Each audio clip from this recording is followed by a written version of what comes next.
Hi viewers, welcome to my channel Archana Jamalpur. అందరు బాగున్నారా? జై మహాలక్ష్మి.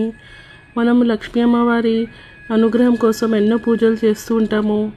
కానీ లక్ష్మీ అమ్మవారికి విశిష్టంగా అమావాస్య రోజు పూజ చేసుకుంటే మనకి లక్ష్మీ అమ్మవారి అనుగ్రహం దొరుకుతుంది.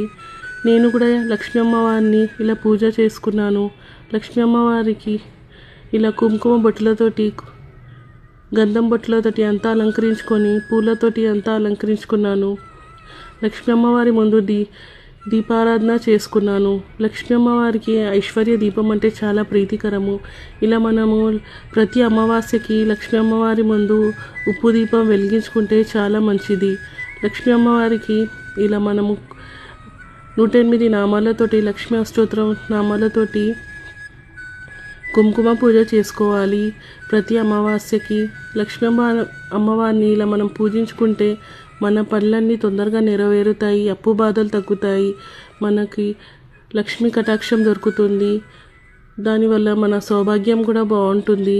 ఇలా మనం ప్రతి అమావాస్యకి లక్ష్మీ అమ్మవారిని పూజించుకొని ఇలా ఉప్పు దీపం అంతా వెలిగించుకుంటే చాలా మంచిది. అమావాస్యకి ప్రత్యేకంగా ఈ నైవేద్యం సమర్పించుకుంటే మీ పనులన్నీ తొందరగా నెరవేరుతాయి. అమ్మవారికి ఈ నైవేద్యం అంటే చాలా ప్రీతికరం. ఒక వెండి ప్లేట్లో దానిమ్మ గింజలు, దాంట్లో తేనె వేసేసి లక్ష్మీ అమ్మవారికి మనం నైవేద్యం సమర్పించుకోవాలి.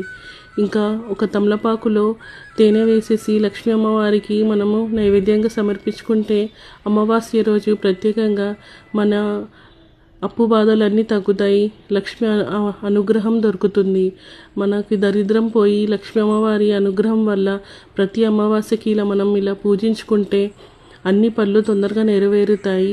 ఇంకా మనకి లక్ష్మి అనుగ్రహం, ఇలా లక్ష్మీ అమ్మవారిని మనం పూజ చేసుకోవాలి. మంగళహారతి చేసుకొని అమ్మవారిని మన కోరికలు ఏమన్నా ఉంటే చెప్పుకొని ఇలా ప్రతి అమావాస్యకి అమ్మవారికి నైవేద్యం సమర్పించుకొని పూజ చేసుకుంటే మనకి అమ్మవారి కటాక్షం దొరుకుతుంది.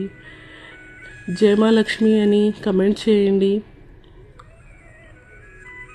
లైక్ చేయండి, షేర్ చేయండి. శ్రీమాత్రే నమః.